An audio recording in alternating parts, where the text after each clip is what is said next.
Show Christ through lives. Let's show Christ through our own lives. యోహాను గారు రాసినటువంటి మొదటి పత్రిక అని బైబిల్‌లో మనకు కనిపిస్తా ఉంది. రైట్?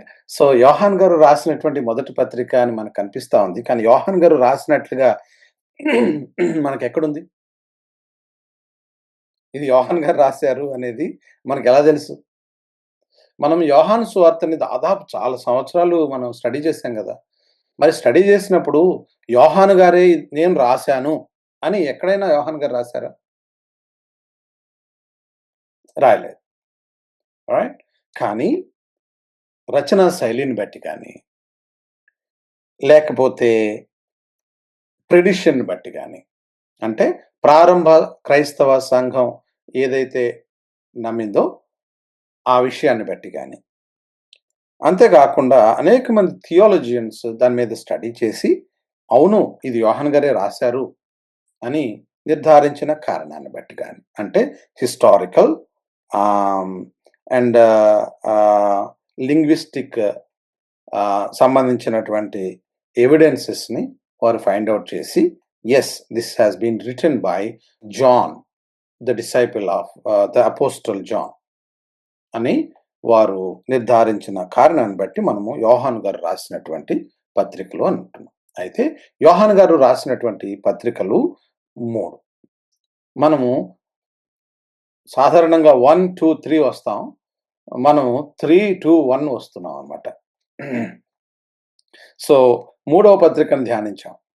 రెండవ పత్రికను ధ్యానించాం. ఇప్పుడు మొదటి పత్రికకొస్తున్నాం. మూడవ పత్రిక గురించి నేను ఒక ప్రశ్న అడగాలనుకుంటున్నాను. మూడవ పత్రిక ఎవరికి రాశారు? మీ ఒక ఒక పర్సన్‌కే రాశారు. ఒక అది పర్సన్‌కి రాశారు. పేరేమన్నా గుర్తుందా? గాయు. గాయు. గాయస్‌కి రాశారు. గాయు అనేటువంటి ఆయనకు రాశారు. రెండవ పత్రిక ఎవరికి రాశారు? అమ్మగారు అని ఉంటుంది గానీ పేరు తెలీదు సార్. అమ్మగారు అని ఉంది గాబట్టి మనకు పేరు తెలీదు. బట్ అమ్మగారు. ఫీమేల్ వర్షన్‌లో పోల్చి రాశారు. ఆ! ఆ! సో, దాని మీద భిన్నాభిప్రాయాలున్నాయి అని జెప్పేసి మనం అనుకున్నాం. ఒక అభిప్రాయం ఏమిటంటే, అది ఆహ్, లేదు ఒక లిటరల్‌గా ఒక అమ్మగారు, ఒక స్త్రీ ఉన్నారు. ఆవిడకి పిల్లలున్నారు. సో, ఆవిడకి ప్రత్యేకించి ఈ ఉత్తరాన్ని రాశారు. It is a personal letter or it is representing a church where she belong to. మరి కొంతమందయితే అలా కాదు. ఇది ఆమె అనేటువంటిది ఒక సంఘాన్ని ఉద్దేశించి రాస్తున్నటువంటి పత్రిక అని అది ఒక సంఘానికి సంబంధించినటువంటి పత్రికగా దానిని కొంతమంది భావించారు. రైట్? మనం కూడా దానిని ఒక సంఘానికి సంబంధించినటువంటి పత్రిక అని తీసుకున్నా, లేదంటే ఒక స్త్రీని ఉద్దేశించే వ్రాసారు అని తీసుకున్నా, మనం దానిలో ఉండినటువంటి సారాంశాన్ని మనం తీసుకుని వెళ్ళడానికి ప్రయత్నం చేశాం. రైట్? రైట్. సో, ఇప్పుడు అట్లా చూసుకుంటే థర్డ్ నుంచి వస్తున్నాను. పర్సనల్ లెటర్ అండ్ సెకండ్‌కొచ్చేటప్పటికి రిప్రజెంటింగ్ ఎ చర్చ్. ఫస్ట్‌కొచ్చేటప్పటికి representing a group of churches. Okay. Asia మైనర్‌లో ఉండినటువంటి సంఘాలన్నింటికి సాధారణంగా ఈయన ఎఫెసు ప్రాంతానికి సంబంధించినటువంటి సంఘాలను పయనీర్ చేసినటువంటి వ్యక్తిగాను, వాటిని అజమాయిషీ చూసినటువంటి ఒక పెద్దగాను, లేదంటే వాటిని నడిపించినటువంటి ఒక వ్యక్తిగా మనం చూస్తాం అన్నమాట యోహాను గారిని. అయితే ఈ యోహాను గారు యేసుక్రీస్తు ప్రభువారు ప్రేమించినటువంటి శిష్యుడు. ఈ యోహాను గారు మెయిన్‌గా మనకి యోహాను సువార్తలో కూడా ఆయన రచనా శైలిని గాని, ఆయన ఉద్దేశాన్ని గాని మనం చాలా క్షుణ్ణంగా అధ్యయనం చేశాం. రైట్? ఇప్పుడు చూడండి, యోహాను గారు రాసినటువంటి సువార్తల్లో ఉండినటువంటి మొదటి అధ్యాయంలో ఉండినటువంటి మొదటి వచనము, ఇప్పుడు మనం చదవబోతున్నటువంటి మొదటి వచనాన్ని పోల్చి చూడండి. జీవవాక్యమును గూర్చినది ఆది నుండి ఏది ఉండెనో, మేమేది వింటిమో, కనులరా ఏది చూచితిమో, ఏది నిదానించి కనుగొంటిమో, మా చేతులు దేనిని తాకి చూచెనో అది మీకు తెలియజేయుచున్నాము. ఇప్పుడు యోహాను గారు రాసినటువంటి సువార్త మొదటి అధ్యాయంలో ఉండినటువంటి మొదటి వచన భాగాన్ని చదివితే, ఆదియందు వాక్యముండెను, వాక్యము దేవుని యొద్ద ఉండెను, వాక్యము దేవుడై ఉండెను, ఆయన ఆదియందు దేవుని యొద్ద ఉండెను, సమస్తమును ఆయన మూలముగా కలిగెను, కలిగి ఉన్నదేదియు ఆయన లేకుండా కలుగలేదు. ఇక్కడికి రండి. జీవవాక్యమును గూర్చినది ఆది నుండి ఏమి ఉంది? ఆది నుండి ఏమి ఉందో అంటే, జీవవాక్యమును గూర్చినది ఆది నుండి ఏది ఉండెనో, ఏదైతే ఉందో, నెక్స్ట్ మేమేది వింటిమో, నెక్స్ట్ ఏది కన్నులారా మేము చూచామో, దేనికి మేము ఐ విట్నెస్ అయ్యామో, ఏది నిదానించి మేము కనుగొన్నామో, తెలుసుకున్నామో, మా చేతులు దేనిని తాకి చూచెనో అది మీకు తెలియజేస్తున్నాం. ఇప్పుడు వీళ్ళు దేనిని తాకారు? ఏది విన్నారు? ఏది నిదానించి కనుగొన్నారు? దేనిని కన్నులారా చూచారు? జీవవాక్యమును గూర్చినది. ఆది నుండి ఏముంది? అందుకనే యోహాను గారు తన యొక్క మొదటి పత్రికలో ఆదియందు వాక్యము ఉన్నదట. ఆ వాక్యము ఎవరు, ఏమిటి అనేటువంటి విషయాన్ని ఆయన తరువాత వచనాల్లో ఆ వాక్యము 14వ వచనము, యోహాను సువార్త మొదటి అధ్యాయము 14వ వచనము. ఆ వాక్యము శరీరధారి అయి కృపా సత్య సంపూర్ణునిగా మన మధ్య నివసించెను. ఎవరిని తాకి చూచారు వీళ్ళు? ఎవరి దగ్గర విన్నారు వీళ్ళు? ఎవరిని నిదానించి కనుగొన్నారు వీళ్ళు? యేసు ప్రభు. ఎవరిని కంటితో చూచారు? ప్రభువునే కదా. కాబట్టి జీవవాక్యము ఎవరు? అందుకనే యోహాను గారు రాసిన మొదటి సువార్త మొదటి అధ్యాయం మొదటి వచనంలో ఆదియందు వాక్యము ఉండెను, ఆ వాక్యము దేవుని యొద్ద ఉండెను, ఆ వాక్యము దేవుడై ఉండెను, ఆయన ఆదియందు దేవుని యొద్ద ఉండెను, సమస్తమును ఆయన మూలముగా కలిగెను, కలిగి ఉన్నదేది ఆయన లేకుండా కలుగలేదు. ఆయనలో జీవముండెను, ఆ జీవము మనుష్యులకు వెలుగై ఉండెను, ఆ వెలుగు చీకటిలో ప్రకాశించుచున్నది గాని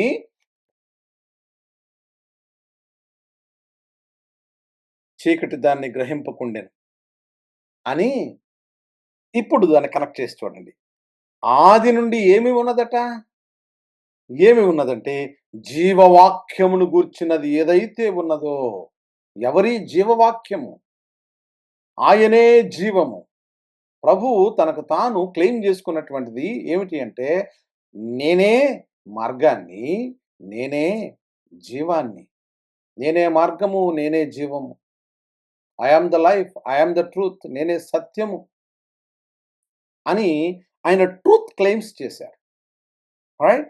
సో ఇక్కడొచ్చేటప్పటికి జీవవాక్యమును గూర్చినది ఆది నుండి ఏది ఉండెనో, దేనినైతే మేము విన్నామో, దేనినైతే మేము చూచామో అని he is giving his I witness testimony about the word of life. Who is the word of life? ఎవరి జీవవాక్యము? యేసుక్రీస్తు ప్రభువు వారే ఆ జీవవాక్యము.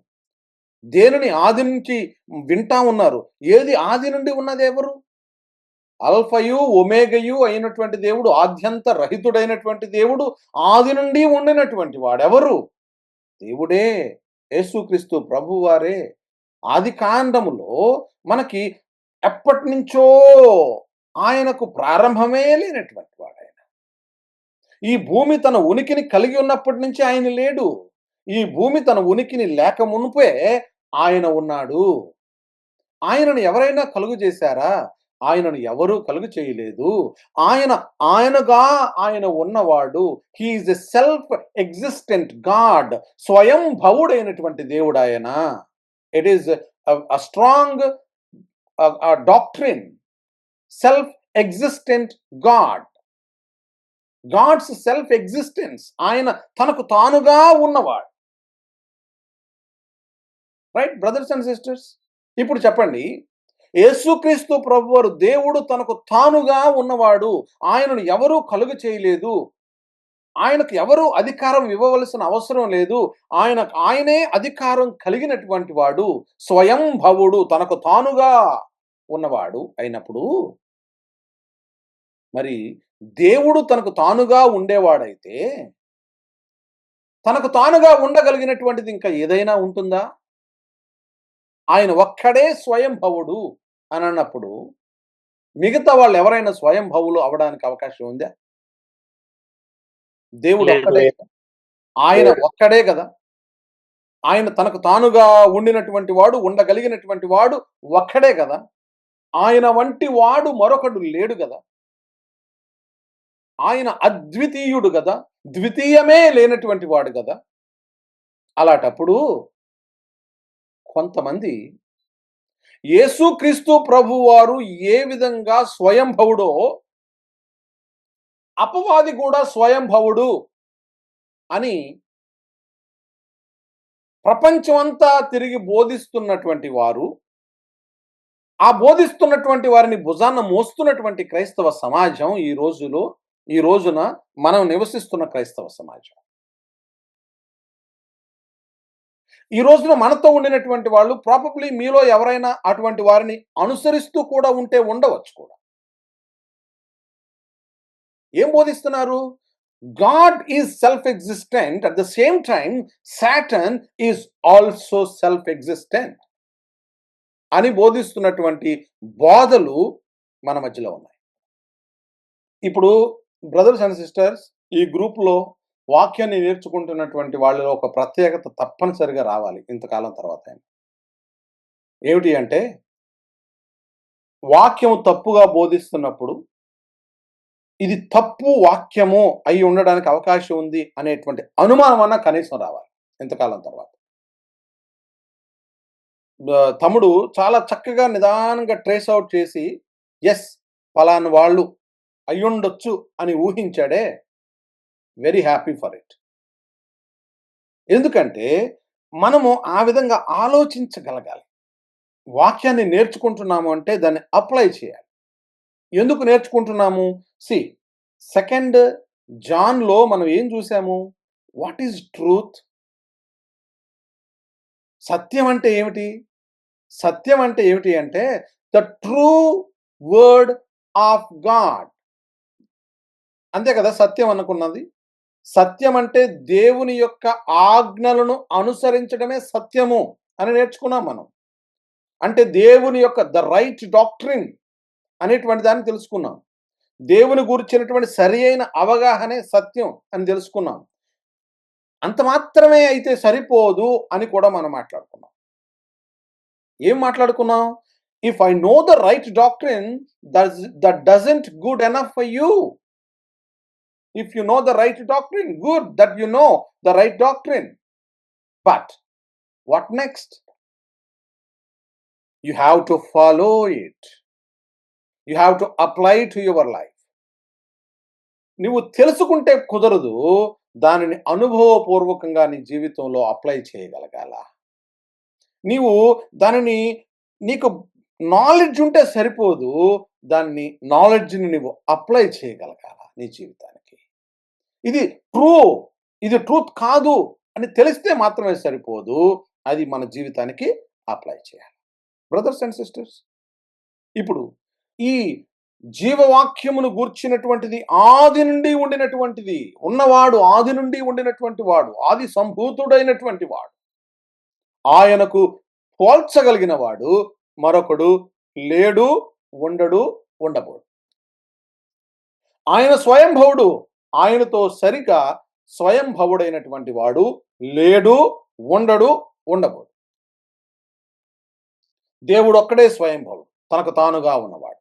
మరి అపవాది సృజింపబడినటువంటి వాడు. He is a created being. దేవుడు దూతలను క్రియేట్ చేశాడు, ఆయన తయారు చేశాడు. Right? God is the creator. The rest of all creation. Right? So creation తీసుకొచ్చి దేవునితో సమానంగా, దేవుడు స్వయంభవుడు. ఇదిగో మరి దేవుడు స్వయంభవుడైతే అపవాది కూడా స్వయంభవుడు. ఎక్కడి నుంచి వచ్చింది ఈ ఆలోచన?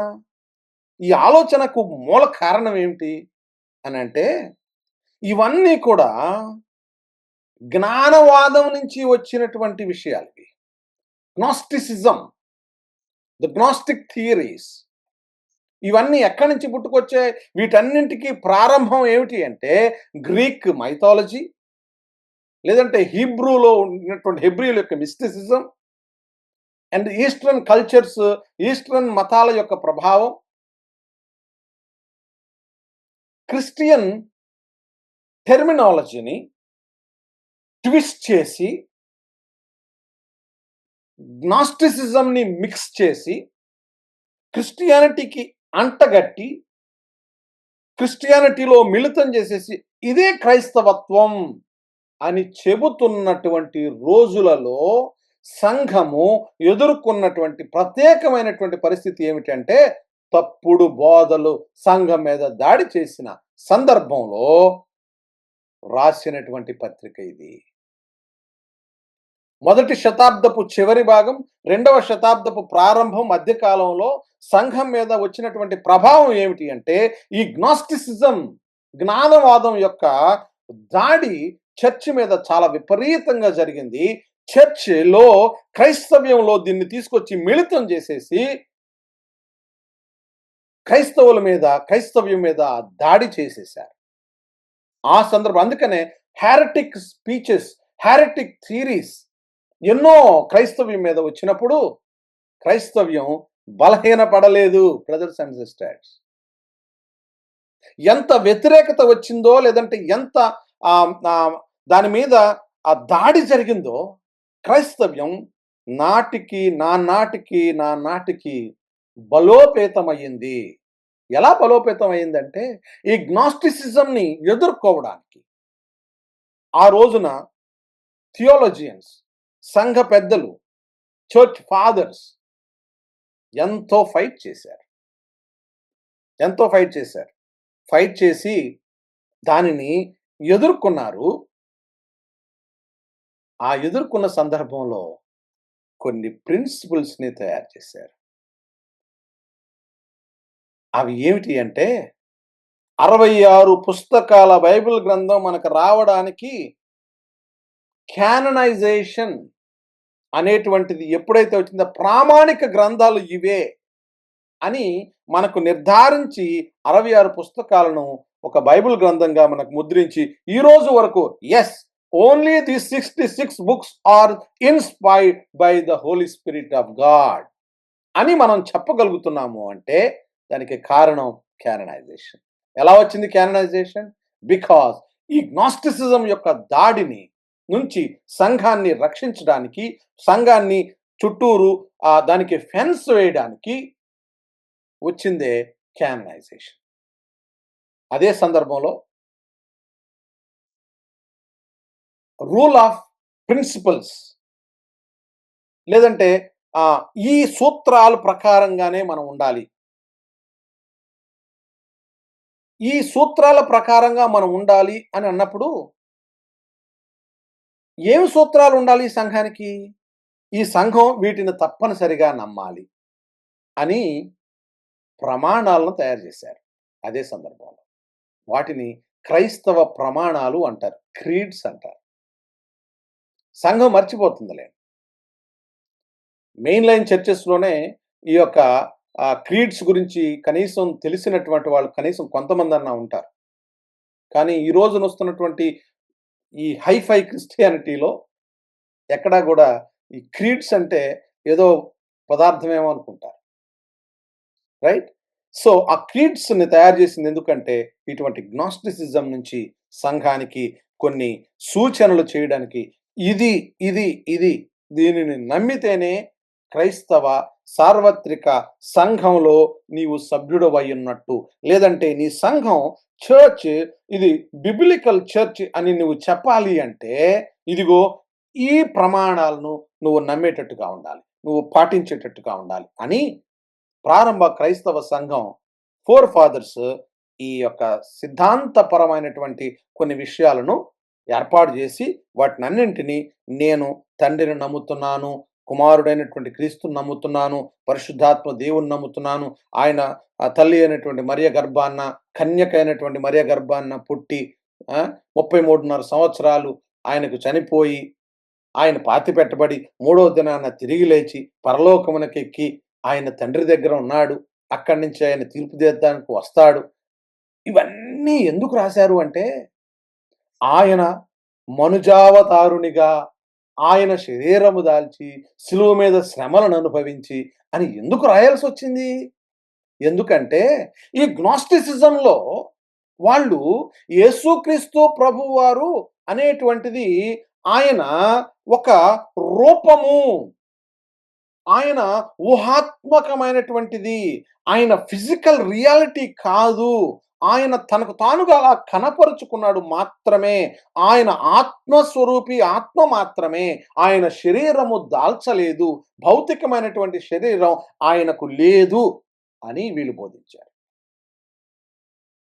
అప్పుడు దాన్ని ఎదుర్కోవడానికి చూడండి, జీవవాక్యమును గూర్చినది ఆది నుండి ఏది ఉండెనో, మేమేది వింటిమో, కన్నులారా ఏది చూచితిమో, ఏది నిదానించి కనుగొంటిమో, మా చేతులు దేనిని తాకి చూచెనో అని ఎందుకు రాయాల్సొచ్చింది? ఎందుకు రాయాల్సొచ్చిందంటే, he doesn't have a physical body అని గ్నాస్టిక్ థియరీస్ సంఘంలో చొరబడి క్రైస్తవ్యాన్ని నాశనం చేసేటువంటి పనిలో ఉన్నప్పుడు అపోస్తలుడు అయినటువంటి ఆయన ఒక్కడే మిగిలాడు. అందరూ చనిపోయారు ఈ సమయానికి. ఆయన ఒక్కడే మిగిలాడు. ఆయన రాస్తున్నాడు, మా కళ్ళతో మేము చూసామయ్యా, మా చేతులతో మేము తాకి చూసాం, అదే మీకు చెబుతున్నాం. ఆ జీవము, ఏ జీవము? ఆ పైన చెప్పిన జీవవాక్యమును గూర్చినది ఏది ఉండెనో ఆ జీవము ప్రత్యక్షమాయను. ఎందుకు చెప్పాల్సొచ్చింది ప్రత్యక్షమయ్యాడు ఆయన అని? ఎందుకంటే ఈ గ్నాస్టిసిజంలో వాళ్ళు ఏమంటున్నారంటే, ఇదిగో నీకు రక్షణ అనేటువంటిది సాధారణమైనటువంటి ప్రజలకు అందుబాటులో ఉండేది కాదు. నీవు రక్షింపబడాలి అంటే నీకు యేసుక్రీస్తు ప్రభువారు ఆయన శిలువ మరణం ఇవన్నీ కాదు. క్రైస్తవ్యమేమో ఆయన శిలువ మరణాన్ని గురించి ప్రచురం చేస్తుంటే, ఈ గ్నాస్టిసిజం ఏం చేసిందంటే, జ్ఞానవాదం ఏం చేసిందంటే, నీవు స్పిరిచువల్ రెలంలో, నీవు ఆత్మీయ జ్ఞానంలో బాగా ఉండాలి. నీవు ఆత్మీయ జ్ఞానంలో నువ్వు ఎదుగుతా ఉంటే, నువ్వు సామాన్య స్థితిలో ఉంటే కాదు దేవుడు నీకు అందుబాటులో ఉండడు. నీవు జ్ఞానంలో, ధ్యానంలో నీవు ఆయనతో మమేకమైపోయి ఉండాలి. ఒక స్థితి నుంచి ఇంకొక స్థితిలోనికి నువ్వు వెళ్ళిపోవాలి. అటువంటి వాళ్లకు ఆ జ్ఞాన సంపార్జన చేసిన తర్వాత, ఆ జ్ఞానోదయం ఏదో అయిన తర్వాత నీకు దేవుడు రక్షిస్తాడు.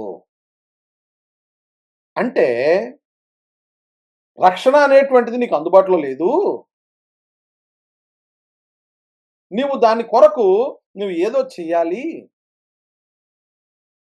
సామాన్యమైనటువంటి ప్రజలకు ఇది అందుబాటులో లేదు అని చెప్తుంటే ఆయన అంటున్నాడు, దాని నుంచి మేము కనుగొన్నాం, దానిని తాకి చూసాం, అదే మీకు తెలియజేస్తున్నాం. ఆ జీవము ప్రత్యక్షమైపోయింది. ఆ లైఫ్, ఇటర్నల్ లైఫ్ అనేటువంటిది ఇట్ హాస్ బీన్ రివీల్డ్. ఎక్కడో దాచబడినటువంటిదిగా లేదు. జ్ఞానము లేదంటే రక్షణ దేవుడు దాచబడినటువంటి వాడు. దేవుడు దూరంగా ఉన్నాడు, సుదూరంగా, అందుబాటులో లేడు దేవుడు. ఆయన ఎక్కడుంటాడో ఎవరికి తెలియదు, తెలియనటువంటి వాడు అని చెబుతున్నటువంటి ఆ జ్ఞానవాదంలో నుంచి ఆయన కాదు ఆ జీవము ప్రత్యక్షమైంది. That life, the eternal life has been revealed. తండ్రి యొద్ద ఉండి మాకు ప్రత్యక్షమని. ఎక్కడి నుంచి? తండ్రి యొద్ద ఉండి మాకు ప్రత్యక్షమైన ఆ నిత్య జీవమును మేము చూచి ఆ జీవమును గుర్చి సాక్ష్యమిచ్చుచు, జీవమును గురించి సాక్ష్యమిచ్చుచు దానిని మీకు దానిని మీకు తెలియపరచుచున్నాము. మాతో కూడాను మీకును సహవాసము కలుగునట్లు, మేము చూచిన దానిని, వినిన దానిని మీకును తెలియజేయచ్చు. ఎన్నిసార్లు చెప్తున్నాడండి, చూచిన దానిని, వినిన దానిని, తాకి చూచి. ఎందుకు చెప్తున్నాడంటే Jesus Christ is not physical అనేటువంటిది క్రైస్తవ్యంలోనికి వచ్చేసింది. క్రైస్తవ్యంలో అది వ్యాపించేసింది. అందుకనే వాళ్ళంతా దొంగమిట్టలుగా ఉన్నారు అని అన్నాడు. క్రీస్తు విరోధులైనటువంటి వాళ్ళు వీళ్ళు అని అన్నాడు. మోసగాళ్ళు వీళ్ళు అని అన్నాడు.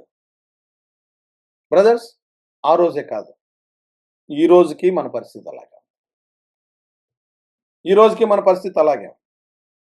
Unless you know the truth, unless you know the right word of God, unless you know the right interpretation of the word of God, you are vulnerable to get deceived. నీవు మోసపరచబడ్డానికి చాలా బలహీనమైనటువంటి ఘటంగా ఉండిపోతావు, బలహీనమైన వానిగా ఉండిపోతావు. Unless you know the right word of God. మీకును తెలియజేస్తున్నాము, మన సహవాసం అయితే తండ్రితో కూడాను ఆయన కుమారుడైన యేసు క్రీస్తుతో కూడాను ఉన్నది. మన సహవాసం, the fellowship that we had, Father and Son, క్రీస్తుతో కూడా ఉంది. వీళ్ళేం చెప్తా ఉన్నారంటే, ఈ జ్ఞానవాదం ఏం చెప్తా ఉందంటే, ఈ యొక్క ఫిజికల్ రియాలిటీ ఏదైతే ఉందో, భౌతికమైనటువంటి పదార్థం ఏదైతే ఉందో, ఈ భౌతికమైనటువంటిది ఏది కూడా రియల్ కాదు. రైట్? ఈ భౌతికమైనటువంటిది గుడ్ కాదు. ఇది వాళ్ళు చెప్తున్నది. ఈ ప్రపంచం అంట, ఈ భౌతికం మనకు కనిపించేటువంటి పదార్థం అంతా కూడా ఒక లోయర్ లెవెల్ గాడ్ అనేటువంటి ఒక వ్యక్తితో తయారు చేయబడిందట. రైట్? ఈయనకంటే superior God, superior power God ఒక ఆయన ఉన్నాడంట. ఆ సుపీరియర్ పవర్ గాడ్ ఆయన దూరంగా ఉంటాడట. ఆయన దూరంగా ఉంటాడు. ఆయన ఎవరు చేరుకోలేరు. ఆయన ఎవరికి తెలియదు. ఈ లోయర్ లెవెల్ గాడ్ ఏం చేశాడంటే, ఇది క్రియేట్ చేసేసాడు, విచ్ ఈజ్ నాట్ గుడ్. కానీ ఆదికాండంలో దేవుడు సృష్టిని చేసిన తర్వాత అది మంచిదైనట్టు చూచాడు. క్రైస్తవ్యం ఏముంటుందంటే, సృష్టిని దేవుడు మంచిగా చూశాడు. What ever that is physical is good, that created by God himself. మరి వీళ్ళేం చెప్తా ఉన్నారు? దానికి ఆపోజిట్ గా చెప్తా ఉన్నారు. అందుకే ఆయన, మేము మాతో కూడా మీకు సహవాసము కలుగునట్లు మేము చూచిన దానిని విని దాన్ని మీకు తెలియజేస్తున్నాం. మన సహవాసం అయితే తండ్రితో కూడాను ఆయన కుమారుడైన యేసుక్రీస్తుతో కూడాను ఉన్నది. మన సంతోషము పరిపూర్ణమగుటకై మేము ఈ సంగతులు రాయిచున్నాం. బ్రదర్స్ అండ్ సిస్టర్స్, మన సంతోషము పరిపూర్ణం అవ్వడానికి ఈ సంగతులు రాస్తున్నారు.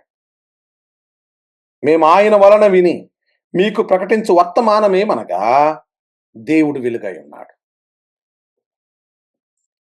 ఆయన వలన విని మీకు ప్రకటించు వర్తమానమేమనగా, దేవుడు వెలుగై ఉన్నాడు. ఆయన యందు చీకటి ఎంత మాత్రమును లేదు. ఇవి ఒకే విషయాన్ని రెండు రకాలుగా చెప్తున్నటువంటి సందర్భం బైబిల్లో. ఇటువంటి విషయాలు చాలా చోట్ల కనిపిస్తాయి. రైట్? ఏమిటి అంటే, దేవుడు వెలుగై ఉన్నాడు, ఆయన యందు ఏ చీకటి లేదు అని అన్నప్పుడు రెండూ కూడా ఒకే విషయాన్ని రెండు విధాలుగా చెప్తా ఉన్నారు. ఒకే విషయాన్ని. ఆయనతో కూడా సహవాసం గలవారమని చెప్పుకొని చీకటిలో నడిచిన ఎడల మనం అబద్ధమాడుచు సత్యమును జరిగింపకుందుము. ఆయనతో కూడా సహవాసము గలవారమని, యేసుక్రీస్తు ప్రభు వారితో సహవాసము గలవారమని చెప్పుకుంటూ చీకటిలో నడిచిన ఎడల మనం అబద్ధమాడుచు సత్యమును జరిగింపకుందుము. Brothers and sisters, very important. యేసుక్రీస్తు ప్రభు వారితో మనకు సహవాసం ఉంది అనేటువంటిది ప్రపంచానికి ఎలా తెలుస్తుంది? ఈ సమాజం యేసుక్రీస్తు ప్రభు వారితో వీళ్ళకి సహవాసం కలిగిన వాళ్ళని ఎలా తెలుస్తుంది? వాళ్ళకి, వాళ్ళు నీ నడకను చూడాలి, నీ ప్రవర్తనను చూడాలి, నీ behaviour. Belief influences the behaviour. నమ్మిక నీ బిహేవియర్‌ని ఇన్‌ఫ్లూయెన్స్ చేస్తది అని లాస్ట్ టైమ్ మనం మాట్లాడుకున్నాం. మన ప్రవర్తన మీద మనం ఏదైతే నమ్ముతున్నామో, ఆ నమ్మేది మన మీద మన ప్రవర్తనను ఇన్‌ఫ్లూయెన్స్ చేస్తది. ఆయనతో కూడా సహవాసం గలవారమని చెప్పుకొని చీకటిలో నడిచిన యెడల అంటే 2 రకాలైన జీవితాలున్నాయన్నమాట.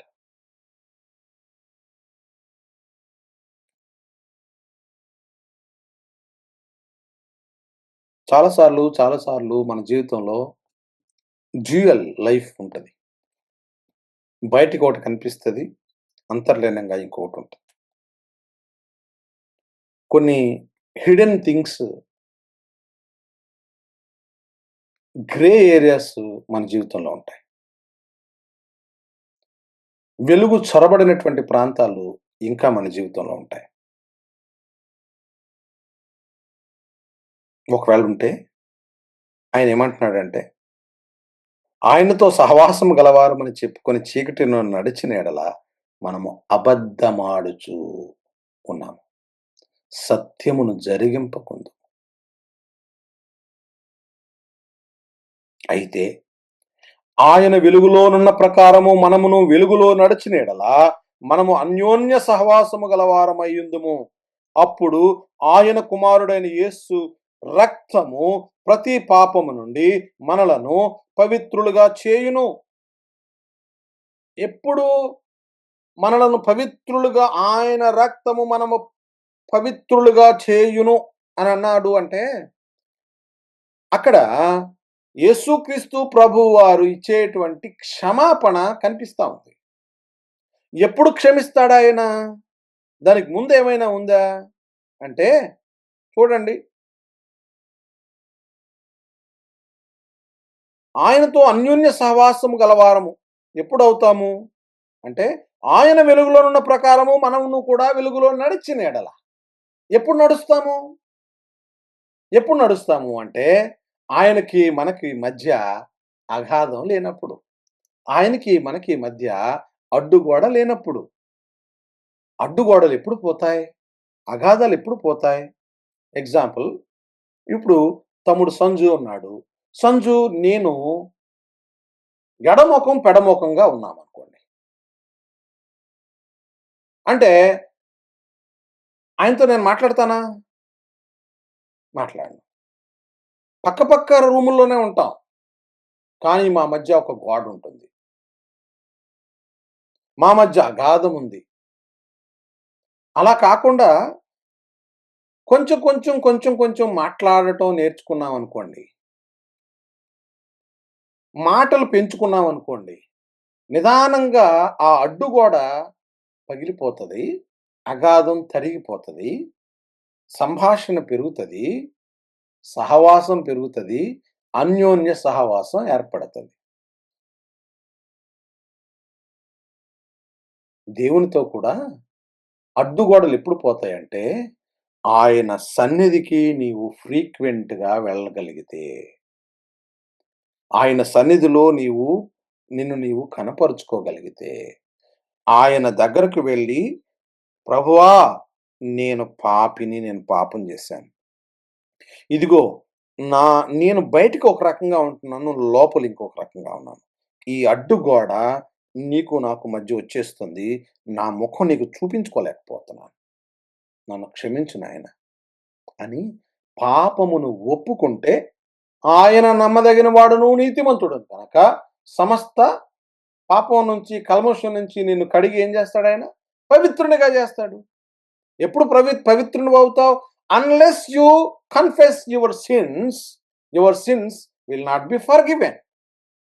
If you confess your sins, you will be forgiven. నీ పాపాలు నీవు ఒప్పుకుంటే ఆయన నమ్మదగిన వాడు, నీతిమంతుడు. నీ పాపాలు క్షమిస్తాడు. మనము పాపము లేని వారమని చెప్పుకొనిన యెడల మనలను మనమే మోసపుచ్చుకుందుము. ఈ గ్నాస్టిసిజంలో, ఈ జ్ఞానవాదంలో వీళ్ళేం చెప్తున్నారంటే, ఈ మోరల్ నైతికమైనటువంటి బాధ్యత నువ్వు తీసుకోవాల్సిన అవసరం లేదు అని చెప్తా ఉన్నారు. నీవు ఈ పొరపాటు ఇలా జరిగింది, అలా జరిగింది, ఈ లోకం ఇలా ఇదంతా కూడా ఒక లోయర్ లెవెల్ గాడ్ తయారు చేసింది ఇది. You don't need to take any moral responsibility అని చెప్తా ఉంటే, అంటే నాకు నేను చాలా ప్యూర్ అని చెప్పుకోవటం అన్నమాట. అరే నేనే తప్పు చేయలేదండి, నేనే పాపం చేయలేదండి అని చెప్పుకోవటం అన్నమాట. I don't need to take any moral responsibility for my bad conduct. నా యొక్క బ్యాడ్ బిహేవియర్కి నేను మోరల్ రెస్పాన్సిబిలిటీ నేను తీసుకోవాల్సిన అవసరం లేదు అని చెబుతా ఉంటున్నప్పుడు ఆయన అంటున్నాడు, వీటన్నింటికి కౌంటర్ చేస్తూ ఆయన ఈ ఉత్తరం రాస్తా ఉన్నాడు. ఆయన ఏమంటున్నాడు చూడండి, మనము పాపము లేని వారమని చెప్పుకొనిన ఎడల మనలను మనమే మోసపుచ్చుకుంటాం. బాబు మీరు పాపం లేదు మీకు, so you are very pure, no need to take any moral responsibility అని మీరు అనుకుంటున్నారే. No no no no, if you do so, if you think so, నువ్వే మోసం చేసుకుంటున్నావు. You are cheating your self.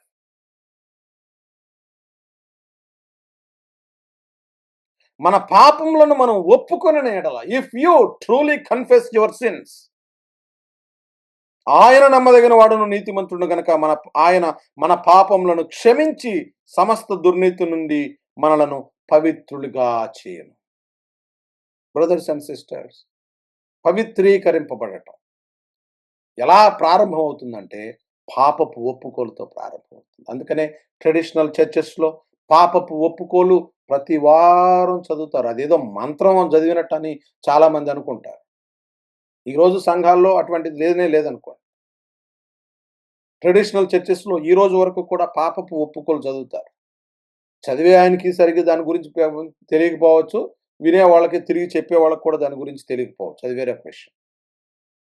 కానీ ప్రారంభ క్రైస్తవ సంఘం ఈ మెయిన్ లైన్ చర్చెస్లో ఏర్పాటు చేసినటువంటి విధి విధానాలు ఏవైతే ఉన్నావో అవన్నీ కూడా ఎంతో విలువైనటువంటి. ప్రతి వారం ప్రభువా నువ్వు బయటికి వెళ్ళావు అంటే ఎక్కడో ఏదో తప్పు జరుగుతుంది, పాపపు లోకంలో బ్రతుకుతా ఉన్నావు, ఆలోచనలోను, తలంపుల్లోను, క్రియల్లోనూ ఎక్కడో పొరపాటు చేస్తా ఉన్నావు. ప్రభువా ఐఎమ్ సో సారీ అనడం నేర్చుకున్నావు.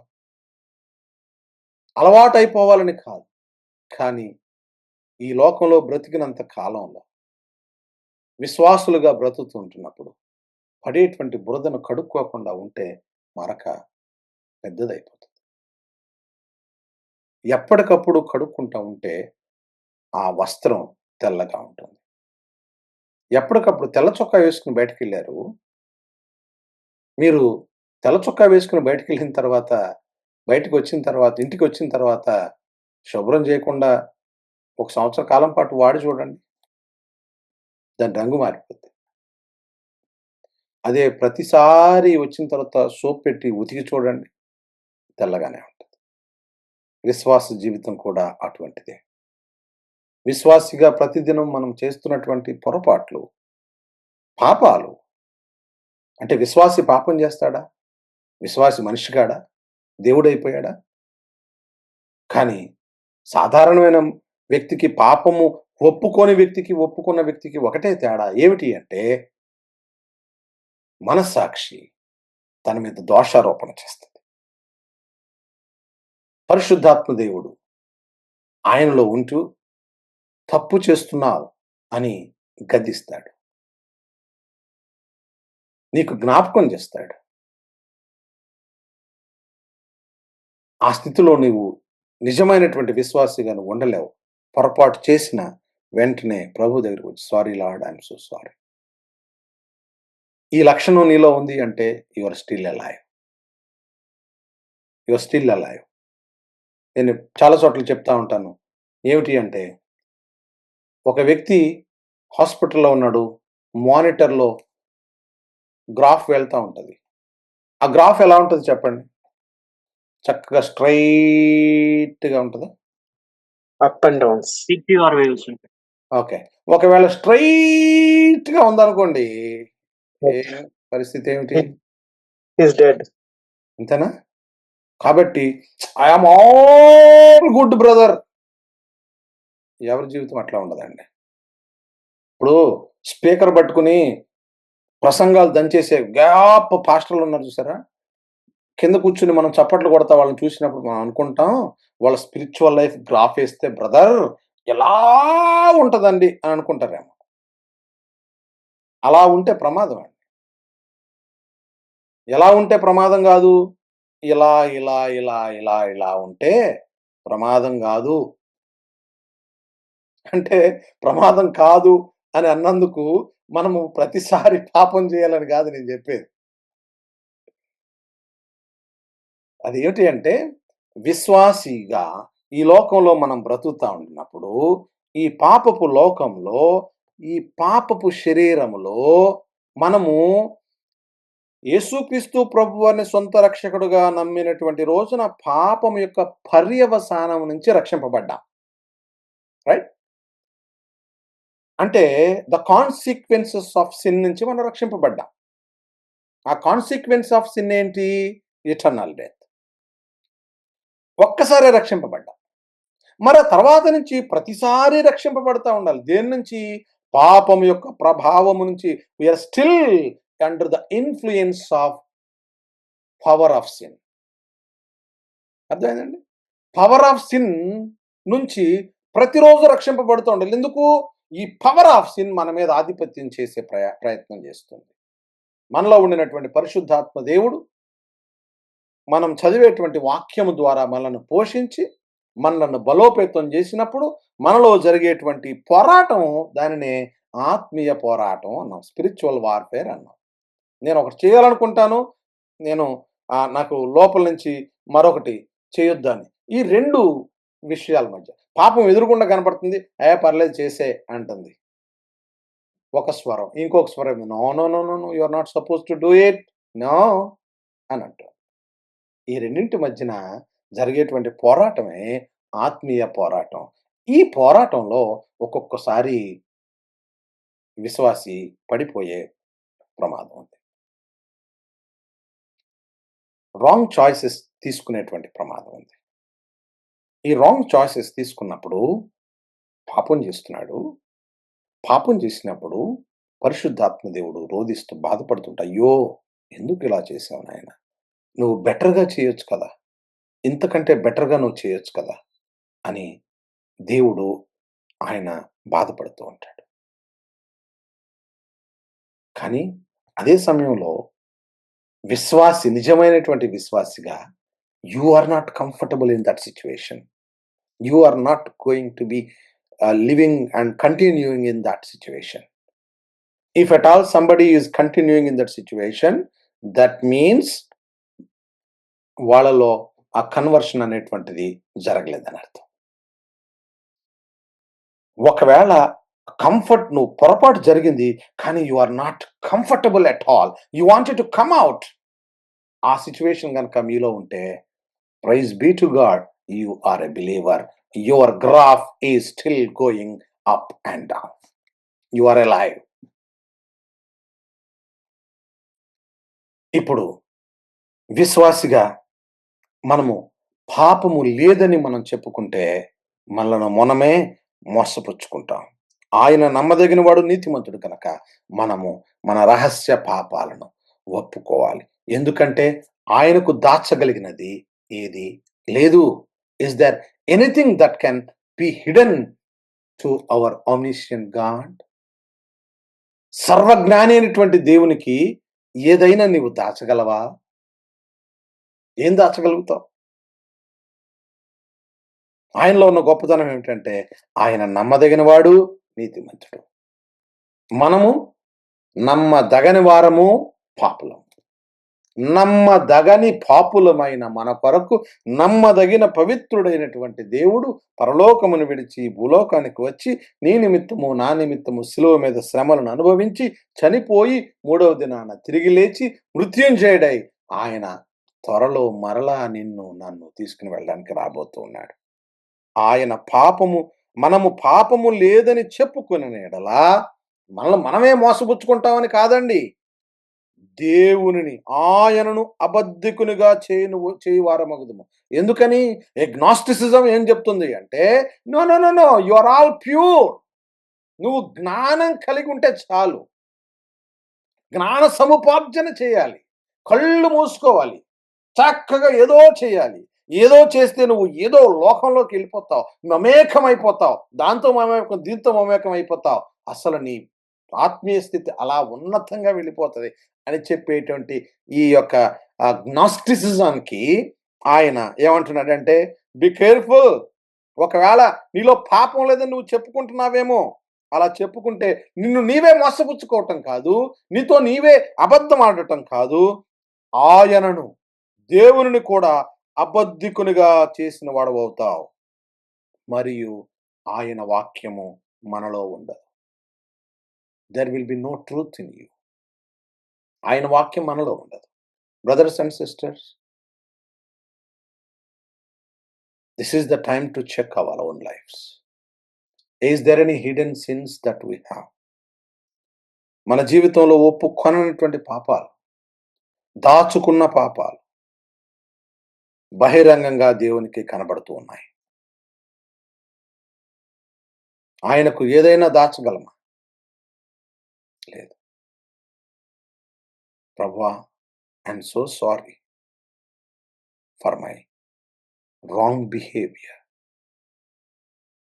for my wrong choice, my wrong deeds. There are many things, many gray areas in my life that I did not confess. I know that now I come to know that I can't hide anything from you. ఆయన సమస్తమును చూసేటువంటి కన్నులు కలిగినటువంటి దేవుడు అని నేను గ్రహించాను. నేను మీ కొరకు ఏమి దాచలేను. మీ నుంచి ఏమి దాచలేను.